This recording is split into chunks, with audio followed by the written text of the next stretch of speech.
Title of the topic is a four-part analysis methodology. सबसे पहले objectives of the topic देखते हैं. After completing this topic, a student will be able to explain an analysis technique for the troubleshooting of networks. ये जो figures हैं, material है इस topic में, they have been adapted from Laura Chappell's book with the title Troubleshooting with Wireshark.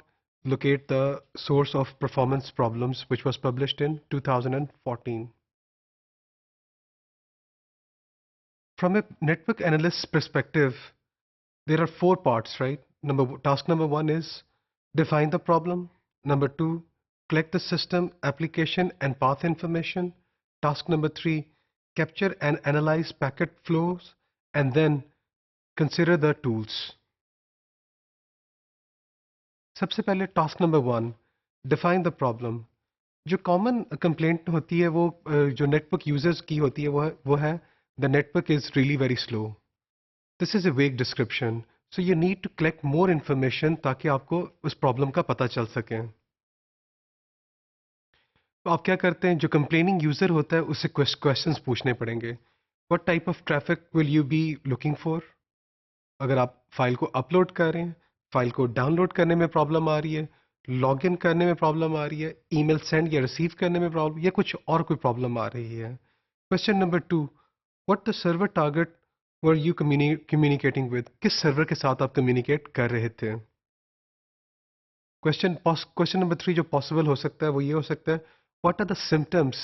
जो आप problem जो face कर रहे हैं उसके सिम्टम्स क्या हैं. Question number four, did you receive any error message. Question number five, is this happening all the time.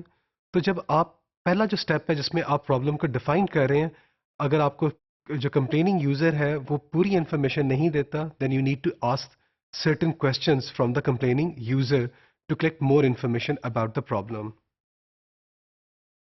Task number two क्या चीज़ है. टास्क नंबर टू का टाइटल है collect system application and path information. We want to obtain as much information as possible about the system, network and infrastructure.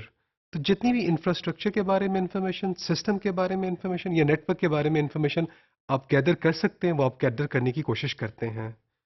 You need to ask the customer about their configuration. What operating system for example the client and the server are running. ये इस तरह की information आपको चाहिए.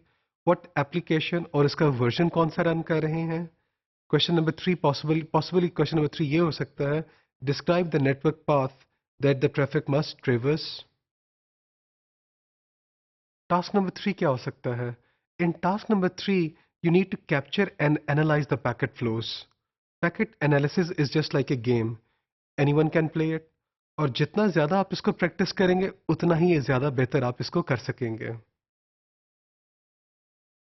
जब आपने ये analysis करना है तो आपने डिसाइड करना है कि किस लोकेशन के ऊपर आपने कैप्चर करना है. तो capture should be as close as possible to the complaining host. तो जितना करीब होंगे आप कंप्लेनिंग होस्ट के, आप उतना ही कैप्चर बेहतर होगा. So that you can see the traffic from the host perspective. उस होस्ट जो कंप्लेनिंग होस्ट है उसके परस्पेक्टिव से आप ट्रैफिक को देख सकें. आप ये भी कर सकें कि आप राउंड ट्रिप टाइम को एग्जामिन कर सकें to the targets. Capture tool tips. Prefer using a tape or a dedicated capture device rather than spanning a switch port for the capture process. Furthermore, consider using a command line capture tool such as TCP dump. जो TCP dump है ये ज़्यादा resources नहीं लेगा, तो एक command line ये tool है. फिर जो analysis process की जो tips हैं, know what is normal. कौन सी ट्रैफिक नॉर्मल है, कौन सी एबनॉर्मल है, क्या चीज़ ठीक चल रहा है, क्या चीज़ नहीं ठीक चल रही, ये पता होना चाहिए. आपको फिर क्या पता चलना चाहिए, जो अनरिलेटेड ट्रैफिक है फ्रॉम द व्यू उसको आप रिमूव कर सकें. जो आपका जो फोकस होना चाहिए उस ट्रैफिक के ऊपर होना चाहिए. जो कंप्लेनिंग यूज़र था उस ट्रैफिक के ऊपर आपका फोकस होना चाहिए. नंबर चार, टास्क नंबर चार में आप क्या करेंगे, कंसिडर अदर टूल्स. अगर आप फॉर एग्जांपल वायरशॉक इस्तेमाल कर रहे हैं तो वायरशॉक की कुछ लिमिटेशंस होंगी. हर टूल की कुछ ना कुछ अपनी लिमिटेशंस होंगी. जब ये जो वायरशॉक है इसको यूज़ करते हुए इसकी अपनी कोई लिमिटेशन आ जाती है, then you need to consider other tools. So once you have hit a Wireshark limitation, you may need to consider other tools.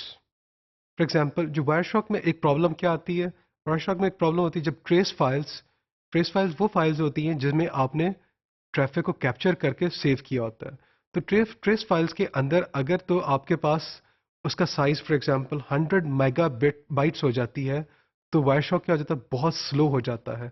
Wireshark can become even unstable. तो जब ये अनस्टेबल हो जाए, स्लो हो जाए, तो आपको कुछ और टूल्स की तरफ देखना पड़ता है.